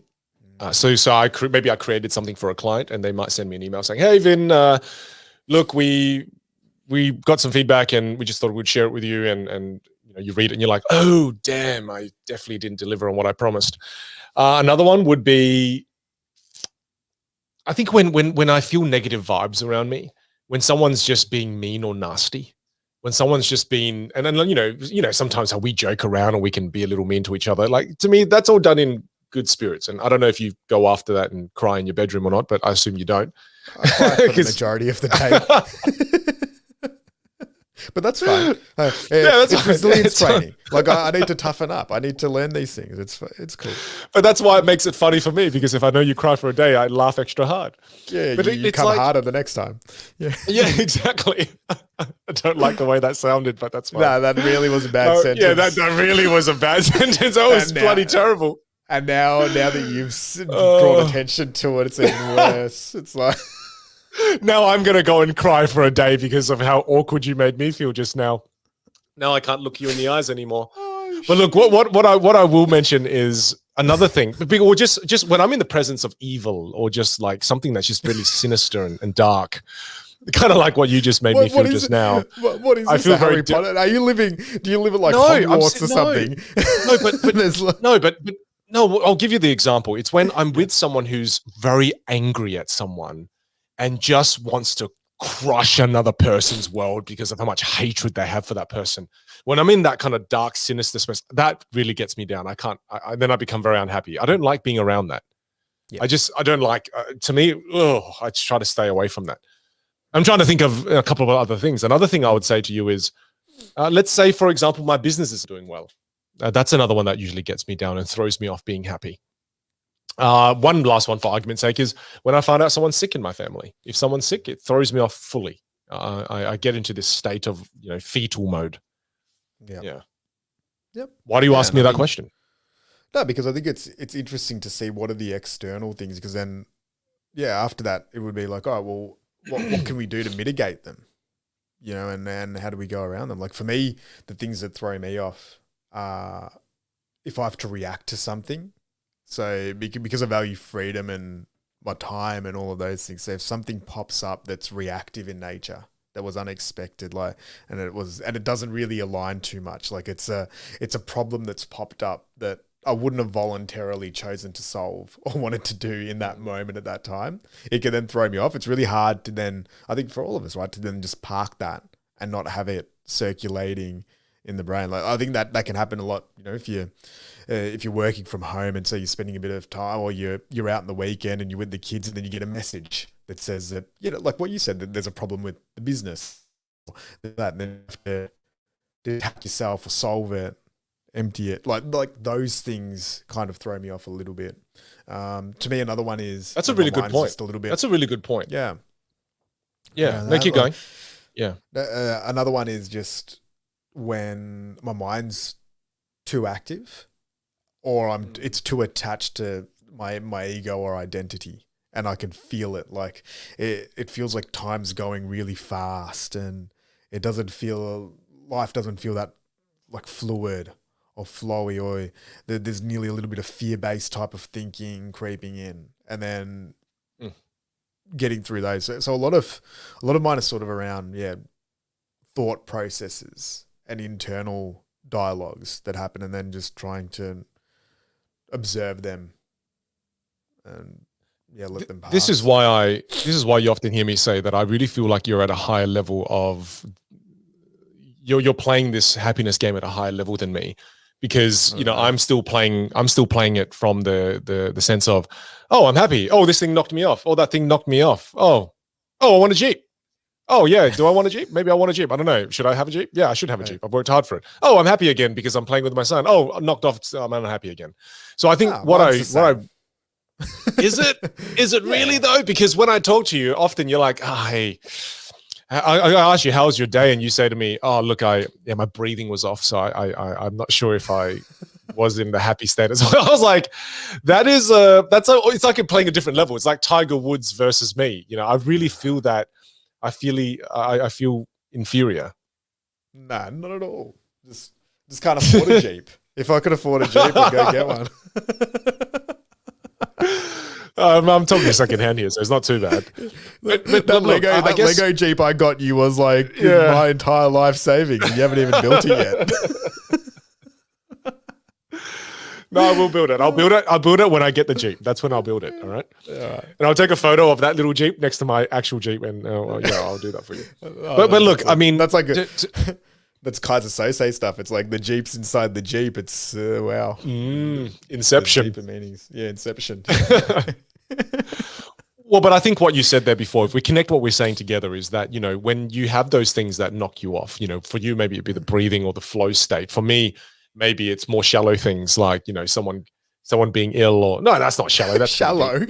Yeah, that's not shallow. What the hell am I talking about? I'm just trying to increase your superiority and make myself more inferior. I think you just tried to increase your superiority there by saying that. Yeah, like mine's about breathing. Yours is about caring about other people. Your family, selfish bastard.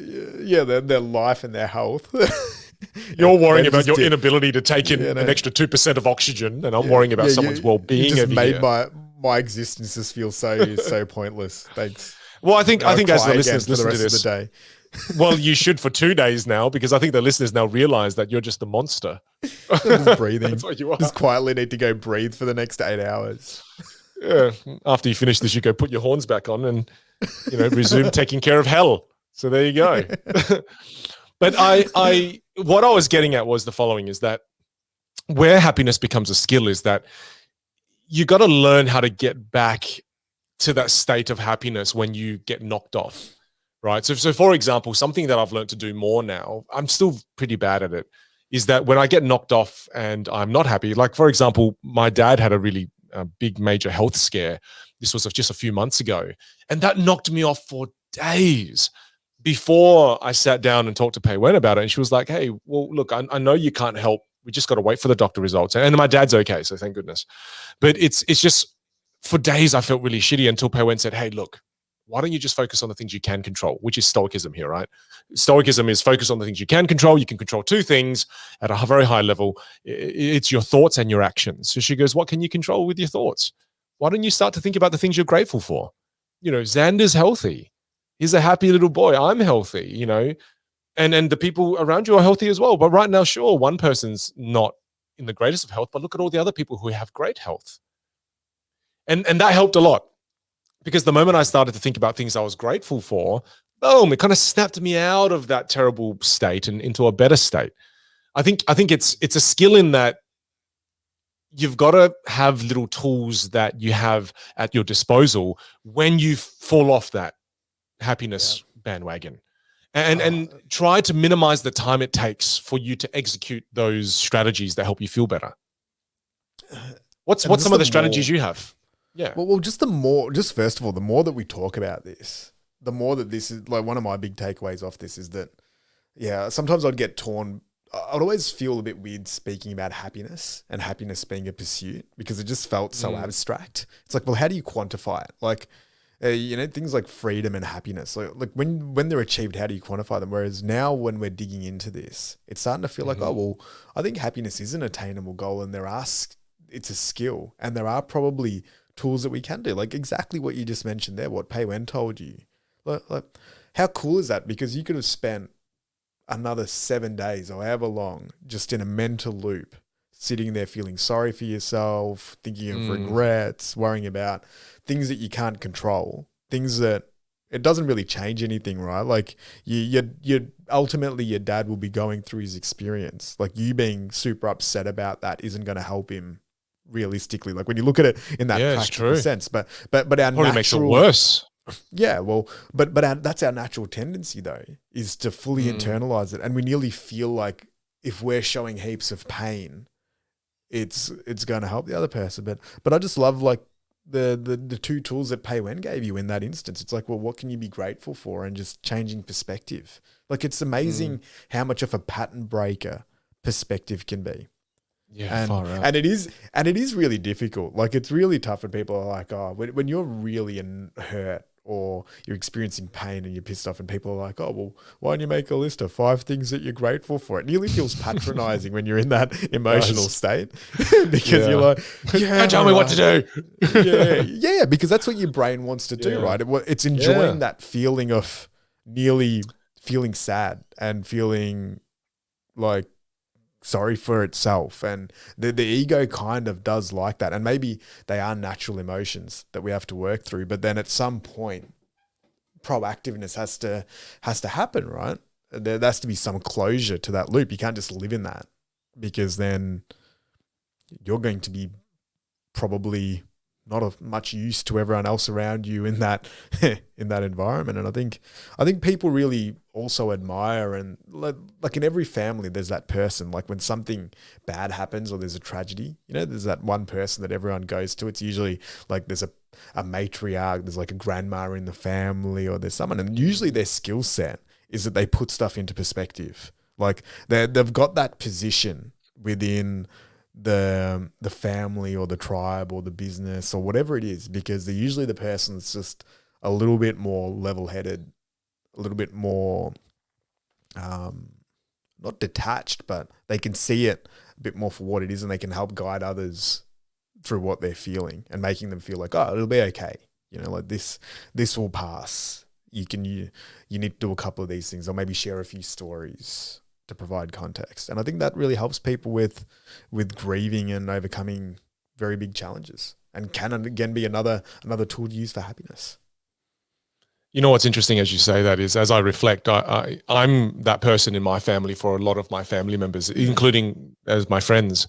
But what's interesting is, even though it's so easy for me to give other people perspective and context, and get them, share stories to comfort them, etc., that when it comes to these terrible things happening to me, I fall victim to that same thinking that they do.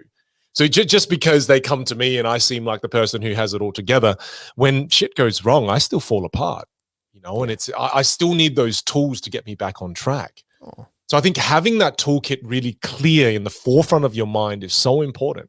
Whether it's the gratitude exercise, whether it's, changing of environment for me is a big one too. And this is trying to be a bit more pragmatic to share with people a couple of tools, right? For me, it's the perspective change, like my wife always reminds me. I seem to always forget that one. A change of environment is really important for me. A change of auditory surroundings, like sound. I need to listen to some happy music. Because the thing that you want to do is you want to listen to sad music and then further wallow in that terrible kind of spiral and keep spiraling down.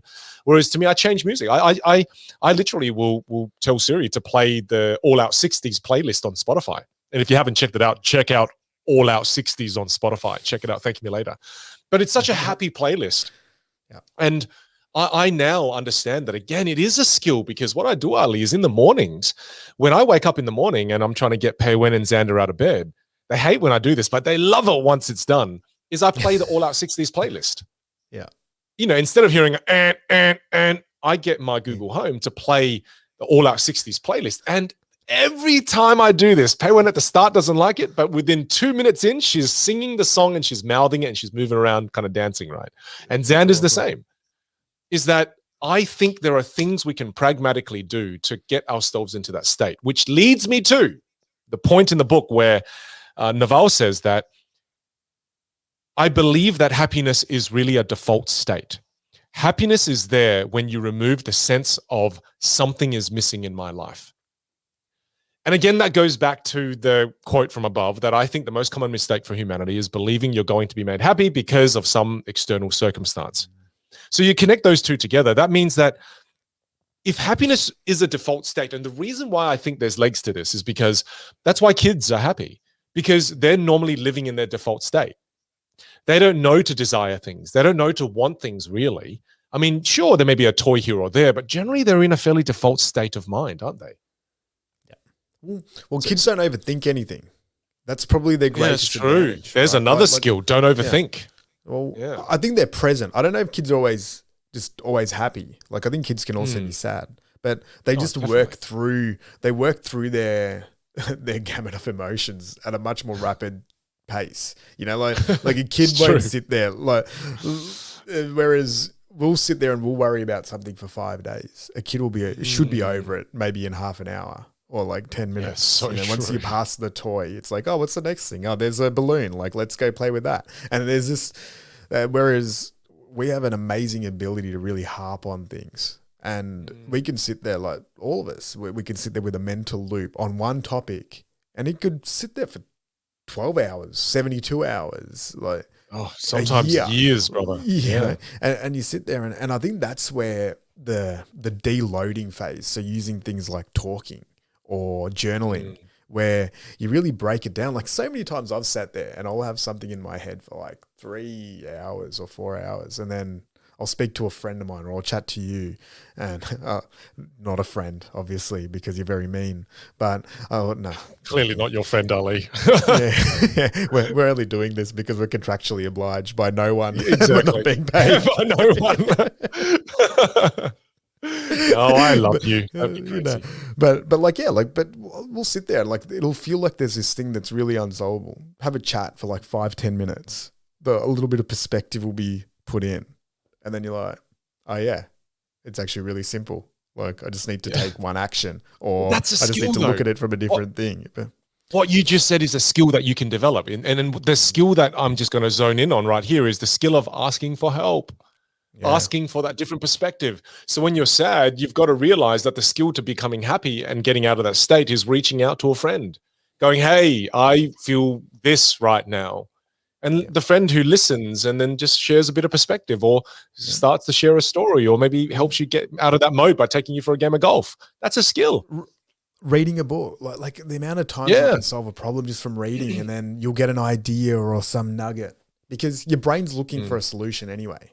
It's just, if you're in a mental loop, you're probably not going to unlock what that solution is because your brain also is secretly enjoying the activity of being in the mental loop. And I think that's a really important part around detaching yourself from your thought processes and being, in a lot of teachings, they talk about being the observer and observing that your thoughts are just passing and, acknowledging them, waving to them, saying goodbye to them, writing them down, and then getting them out there, because a lot of the times, they're real, but they probably don't deserve the amount of attention and energy that we're allowing them. And I'm pretty sensitive to that nowadays where I feel it. And it's like little things. It's like, oh, well, can't notice any birds or you don't notice any sounds. Like when you're really in that zone, everything's kind of blocked out because the mental loop's just so strong. And I think it's really hard to be happy if you're in that space.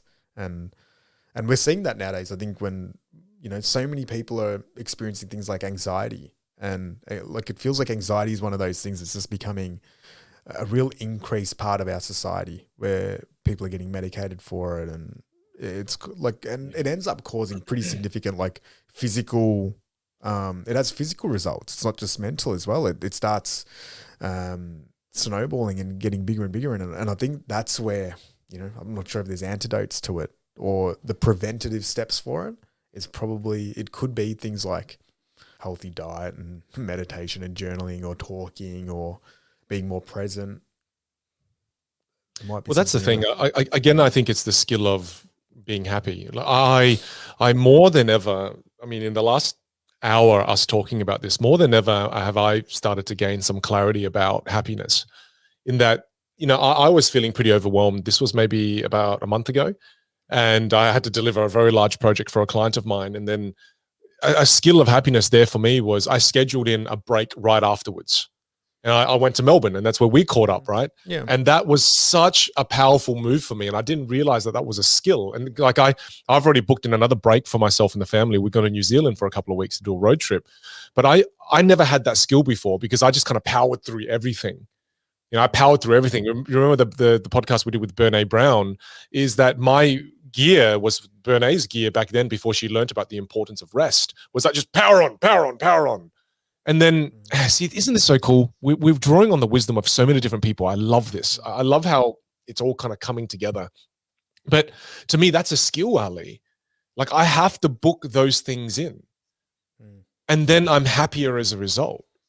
Yep. So to me, you've got to look at happiness really as a skill. I think that's, and everything we're talking about here are little things you can do to skillfully get yourself into a state of happiness more often.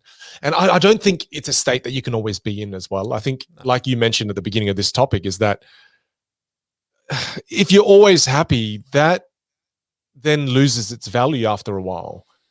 It's like the idea of exercise. It's why we need moments of struggle, is so that afterwards it feels better. We need dark so that there's light. We need light so that there's dark, right? It's a continuum, right? It's not just constant. And to me nowadays, happiness is like, did I enjoy the day? Like I just break it down into days nearly. It's like, was today a good day? And could it have been, did I learn anything from it? Could I have done a couple of things better? Was there some moments there of enjoyment of, and I think it's getting really aware of what it is that makes you happy or elicits those good feelings inside yourself that you can do more consistently. Like for some people, it might be having 20 minutes to read. For some people, it might be, going for a coffee. For some, it might be doing a class or going to the gym, whatever it is. But try to integrate that. You give yourself at least some time during the day, every day, where you've got it blocked out, where you've got a chance for some happiness. And then the skill is around, can you integrate more and more of that into your day? So instead of it just being half an hour of happiness or an hour of happiness, can you get it up to 3 hours or 5 hours or 8 hours? But also be mindful of not getting into the trap where your expectation is that, I didn't feel any happiness today, so it's a write-off, because then it can start causing the other side, which will be like stress around wanting to be happy. So it's just being mindful of that. But I think being fluid and open to opportunities, or being more conscious about happiness as the pursuit, opposed to maybe other things, could be a cool operating system and a little mental model. Well, here's the test of knowledge and application of knowledge right here. How does this all apply to me wanting a Jeep? Oh, all right. Do you want? How does it apply, right? Because let's again, I want to remind you of the quote that Naval says here again. I believe that happiness is a default state. Happiness is when you remove the sense of something is missing in your life. I really feel like there's a lot of wisdom there, because when you feel like something's missing from your life, that's when you feel unhappy. I don't have the partner that I really want, or I don't have the car that I really want. I don't have the body that I really want. And when you feel like something is truly missing, and again, I'm not saying this lightly, because for some people, they really want to have a certain physique. For some people, they really desperately need to have this car, otherwise I'm not happy. For me, it's the Jeep. And for some, it might be a partner, a loved one, or a friend, whatever it may be. I really believe that if you can become skillful enough to somehow lessen that need, start to lessen the feeling of, I'm missing something, then I think that is a really big key to happiness. I really think he's onto something there. Yeah. Yep. And maybe you could use that experience in a few different ways. Like you could use it in terms of, all right, you could go from, I'm just not going to get the Jeep, and then see if, can you be happy without the Jeep? You could. I don't think so.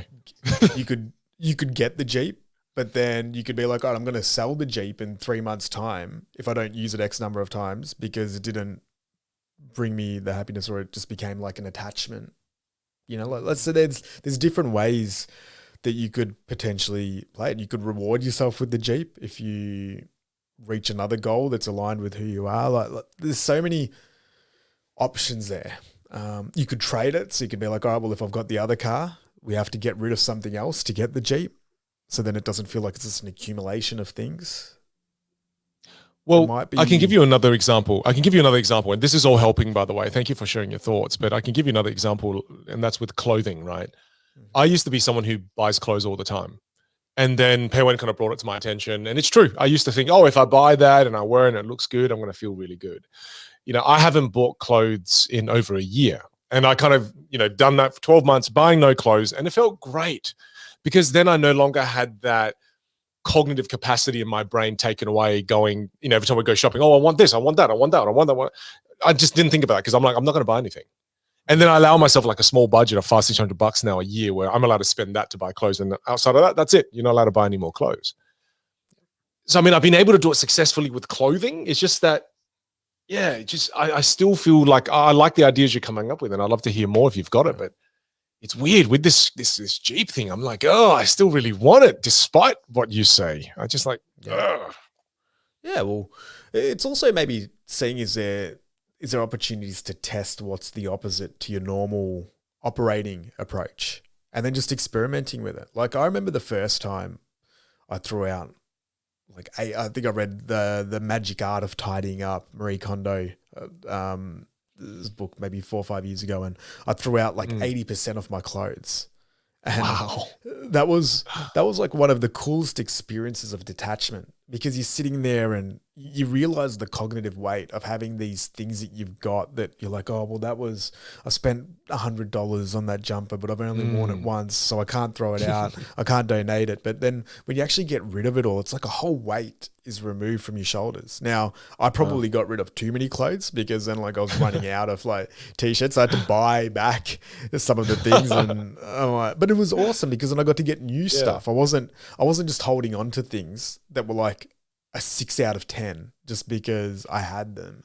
I was actually then picking new things and I'm like, oh, this is actually awesome. I really like this item. And to me, with things, that's how I approach things. It's if I own things, it's just got to be a real peak experience with the thing. Like I don't believe in it just being binary, that we don't buy anything just because I'm practicing not buying stuff. Like if there's something that really aligns or resonates and it's within my value set, then I'll get it, and sometimes there'll be aspects of the things that I buy that will seem indulgent. Like at the moment, I've got heaps of Lego, but I love building Lego. Like I get to use my hands. It's meditative. I'll think about little strategies. I'll write notes. I'll read a book while I'm building Lego. Like, so to me, it's ticking a lot of different boxes that align. Whereas my wife's probably looking at it like, why the hell do you have 20 sets of Lego? Like, why is that something that you're spending so much, money on?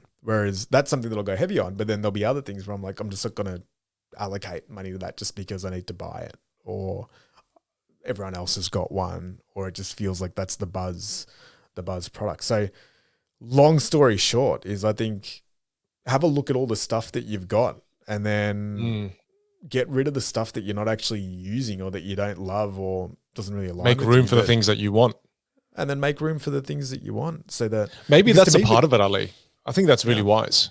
It could be that, because I hate it when things feel like there's a burden attached to them, like there's a weight to it. So that's just one of my values, is I'll try to avoid buying things that I feel that I'm obliged to, or that I bought just for the sake of it, or it's something bigger that like I don't really want the responsibility for that thing. That's something that I'll personally avoid. But then I'll probably buy things and not really hesitate too much if they are something that really aligns with where I'm at, what I'm doing at the moment. Well, this idea comes from the book Essentialism, right? Where it talks about the whole concept of the less things you have, the more the things that you do have serve you. It's the whole kind of philosophy behind minimalism. And what you kind of shared with me just now, if I use the same analogy and let's say the Jeep was a piece of clothing, I think the reason I feel hesitant for the Jeep is because I need to get rid of stuff before I bring in more stuff into my life. I think right now there's too much stuff in my life, which makes me feel clutter. And if I want more things, then I have to get rid of things. I think it's a process of breathing in and breathing out. You can't just continually breathe in. You're just going to explode, right? Maybe I need to go through a process of decluttering, getting rid of some stuff. And then I'll feel like there's more room in my life for this. But then also thought combined with that as well, and this is just me justifying myself, a good reason for me to get the Jeep, but to me, it's going to act as a tool for me to be able to be happier as well.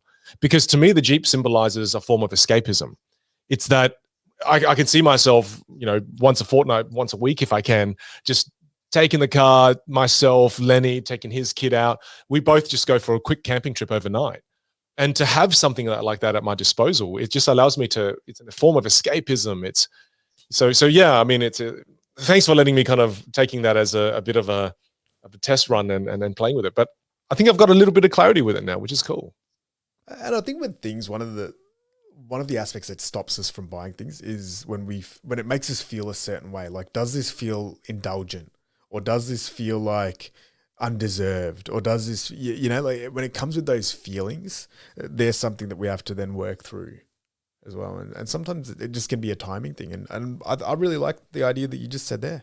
Whereas obviously right now, there's something holding you back.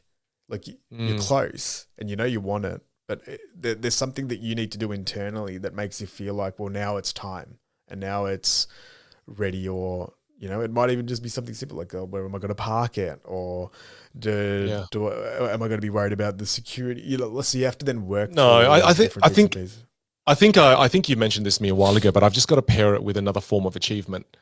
I often feel that feeling of I don't deserve something. I feel that often. And I find that I can remedy that best when I pair it with some form of achievement.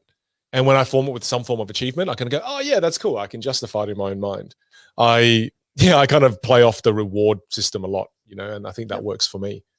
Yeah. Okay. Perfect. Well, I think we spent enough time on that, and I think people are probably getting bored of that and just buy the damn Jeep, you idiot. Far out.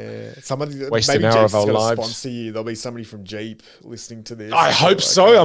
Maybe I'll send this episode and this snippet to Jeep and see what they think. Us and our 40 listeners, maybe they'll go, "Oh, it's worth it." Maybe all 40 of them will buy a Jeep and give Vinh a Jeep and Ali a Jeep. All right. Well, look, I think the last one we can end this book on, which is it's kind of sad because I feel like it deserves even a third episode, but I don't want to drag it on too long. But also I don't want to talk about everything. I want people to pick up this book and read it as well. And just quickly to mention here too, you can get this book for free. That's the coolest thing about Naval is that you can pick up this book for free. You can get it for free on Naval's site, or you can get it for free on Spotify. Just search Naval Ravikant, his Almanack, and then you will come up with a podcast list of the person who kind of reads this book out and narrates it.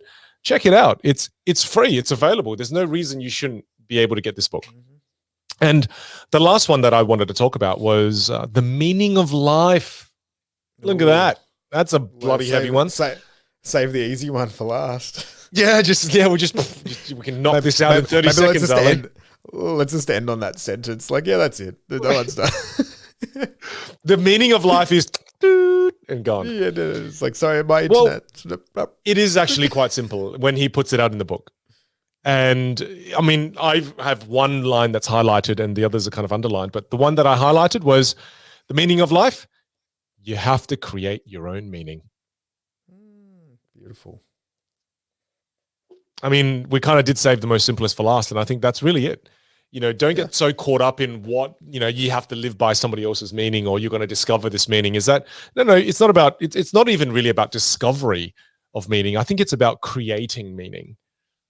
Whereas I think sometimes when you get stuck in the mindset of thinking, I'm going to discover the meaning of life, and then you're searching all the time for it, that's the wrong way to think about it. I think that key word of discover or create, you've got to make that distinction. It's not about discovering the meaning of life. It's about creating the meaning of life for you.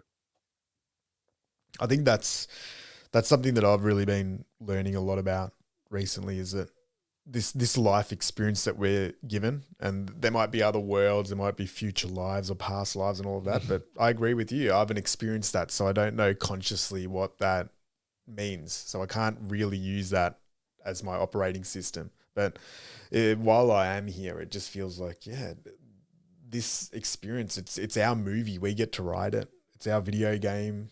We're the character. We're the only character that you can play. And it's up to us to then decide, well, who do we want that to be? And how does that then impact the external world around us? And I think for me, that's the bit that I can sit easiest with. It's like, all right, well, I'll try to do the best version of what I am. And then hopefully that will be a positive force for others around. Sometimes it will, sometimes it won't, but I can live with that. It's like, it's just, well, as long as, yeah, it goes back to authenticity, right? Like if you can be the most authentic version of yourself, then you've kind of left it all out on the table. There shouldn't be too many regrets, good or bad. That's kind of my perspective on the meaning of life. Oh, dude, I love it. I love that's how we're ending as well. And I'm just going to take one of the things you said and just want to tie a bolt on it for everyone as well. And it's that, beautiful. You know, you are the author of this story. You are the one that holds the pen. Maybe you've accidentally given that pen to somebody else to hold for a while. Maybe it's your parents, maybe it's your partner. It's about realizing that you can take that pen back at a moment's notice. So take the pen back, write your story. If you're unhappy with this chapter, end it, start a new chapter, write a completely new story. But at the end of the day, you're the author. So write the story. Thanks everyone for joining us for this 2-part episode on Naval's book. And we hope you enjoyed it. And if you did enjoy it, please do consider leaving us a rating. We'd love to get more than 5 downloads. And if you do want to follow us on social media, my tag is at AskVin. Ali, what's yours? Just search Ali Tarai and some stuff should come up. Thanks everyone. Thanks for joining us for this episode. We'll see you again soon. Bye. And